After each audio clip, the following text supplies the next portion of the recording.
And in the corner over here, we have a horse named Big Lou who will be standing stud. I'm looking probably for next year out there on the hill. He won the Super Derby last year and run third in the Champion of Champions. So, I mean, I'm very blessed when it comes to good horses.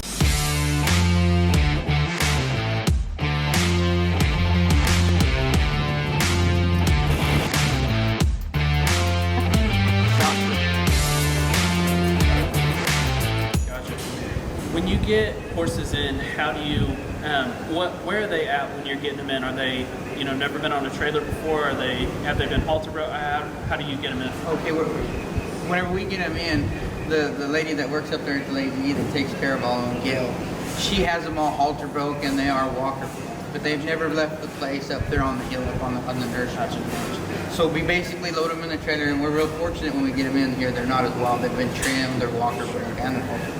What do you struggle with the most as far as, which you might not struggle with too much here, but once they get to the racetrack and things like that, what do you struggle with the most? Is it foot problems? Is it leg problems? Is it just keeping them healthy, over general health? Is it, what do you think is the biggest struggle for you guys here? Man, it's all the above. It's health. it's keeping them from getting sick. Yeah. It's soundness issues. It's each individual horse is different. I mean, some horses go off the feed. You got to watch your feed.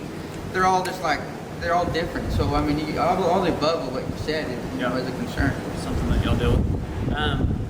Talking about going off their feed, do you have any tricks or anything like that? Obviously, we have the feed company. Do you have any, things that you do? You've worked for some big name places. Do y'all have any old school tricks that people don't know about? You know what? The only thing that I've really learned, I've known some old tricks and all that, but when a horse goes off his feed, there's usually something wrong with them. There's something's bothering There's a deeper that horse. issue. They either got a stomach issue, so you need to address the stomach issue, or they're sick, they got fever. So you're saying you don't call the feed guy first? No, I don't call the feed guy first. I try to find the problem with the horse, and then now if the whole barn goes off feed, then I call the feed guy. But if an individual's off his feed, you got some kind of an issue there that you usually look for first, and then every now and then you come up with a feed and eater that just don't like the feed.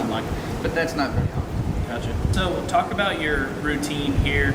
I guess more for the ones that are actually in shape or you're getting in shape. What does the normal, a weekly routine look like? You train certain days, they walk certain days, or how does that work? The horses are walked every single day, and then we usually gallop them every other day or every third day. And of course then you have your breezes in every 2 weeks, 2 to 3 weeks as needed.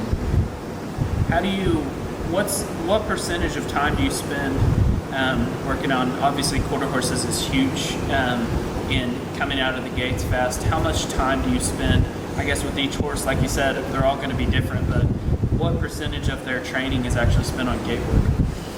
A lot. And not a whole bunch of long times of training, but a lot of everyday little stuff, bits. Yeah, like whenever we start the colts, whenever they start going to the track, I'll set the gates on the head of the lane right there. And the colts will have to walk through the gates going to the track, and they'll have to walk back through the gates coming very back. Comfortable with the gates. So it's all about getting comfortable. No bad experiences, nothing but good experiences. And you can tell them horses, they enjoy it. Whenever you get them out there, they just take off, and then they're bucking and playing. They love doing the job.